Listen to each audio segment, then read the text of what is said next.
Hi guys, for today's video magluto tayo og putserong baboy. So mo to kapabukal tadaan na nayan to gilunod ang karne para di mo kubol ang karne. Butang cubes, 4 cubes, then asin. Ngayon ako din gitest if kung ano ba ka ng lata na ba 30 minutes. Then gahi pa man siya.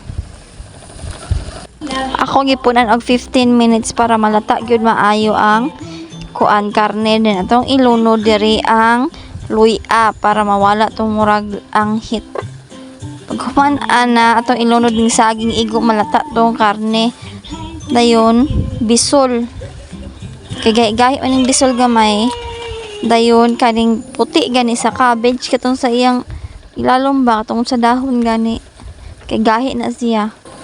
Aksyo kalata sa saging og bisol atong ilunod ning sayote og kuan green peas.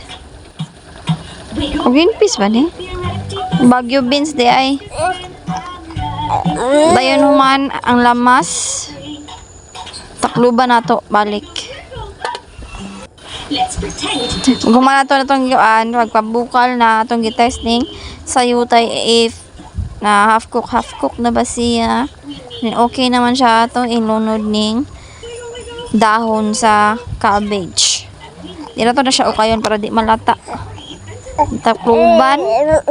Dayon, tilawan na to siya dayon.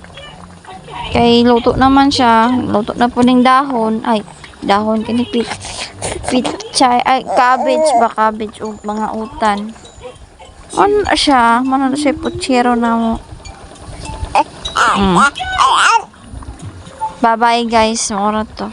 Oh, shout out like us korente dira kay sige mega brand out dere tibok adlaw mabalik ra alas 5 then pagka alas 6 brand out na pod maglisod may og hikay.